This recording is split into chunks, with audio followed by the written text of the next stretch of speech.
क्या आपने कभी सोचा है कि आपकी मृत्यु के बाद अगला जन्म किस रूप में होगा? क्या यह केवल आपकी किस्मत पर निर्भर करता है या फिर आपके जीवन में किए गए कर्मों का प्रभाव है?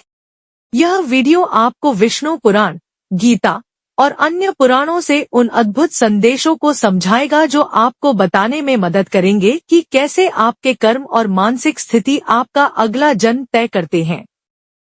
क्या आप तैयार हैं अपनी आत्मा के सफर को समझने के लिए? आइए जानते हैं और समझते हैं इस वीडियो में कैसे अगला जन्म केवल आपके हाथों में है।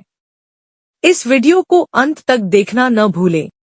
पुराणों में यह बताया गया है कि मृत्यु के बाद आत्मा का शरीर के साथ कोई संबंध नहीं रहता, लेकिन आत्मा का सफर जारी रहता है। पुनर्जन्म का यह चक्र कर्मों पर आधारित होता है और आत्मा उसी शरीर में जन्मती है जो उसकी पिछली सृष्टि के कर्मों का परिणाम होता है।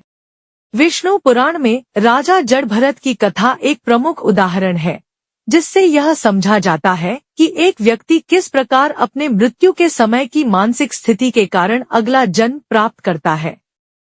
राजा जड़भरत एक धर्मनिष्ठ और योग्य शासक थे जो अपनी प्रजा की भलाई के लिए प्रतिबद्ध थे।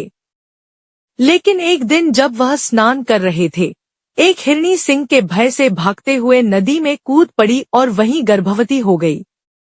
नदी के पानी में प्रसव होने के बाद हिरणी ने एक बच्चा दिया और वहीं मृत्यु को प्राप्त हो गई। राजा जड़भरत ने उस हिरणी के बच्चे को अपना लिया और उसे अपने राजमहल में पाला। राजा जड़भरत का मोह उस हिरणी के बच्चे से बढ़ता गया और अंत में वह बुढ़ापे में मृत्यु को प्राप्त हो गए। लेकिन उनके मन में हिरणी के प्रति मोह इतना प्रबल था कि मृत्यु के समय वह उसी के बारे में सोचते रहे। परिणामस्वरूप उनकी आत्मा ने मानव योनि से बाहर निकलकर हिरण की योनि में जन्म लिया। यह कथा यह सिद्ध करती है कि मृत्यु के समय यदि किसी व्यक्ति का मन किसी विशेष वस्तु या जीव में अटका रहता है, तो वह उसी के रूप में अगले जन्म में उत्पन्न होता है।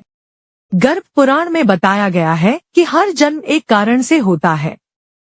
एक व्यक्ति की मृत्यु और उसके बाद की यात्रा उसके द्वारा किए गए कर्मों पर निर्भर करती है। पुण्य कर्म करने से ऊंची योनि मिलती है, जबकि बुरे कर्मों से आत्मा को निम्न योनि का सामना करना पड़ता है। इस चक्र को समझने से हम जान सकते हैं कि हमें अपने कर्मों पर ज्यादा ध्यान क्यों देना चाहिए। भगवान श्री कृष्ण ने गीता में कहा, आत्मा अमर है, वह कभी नहीं मरती।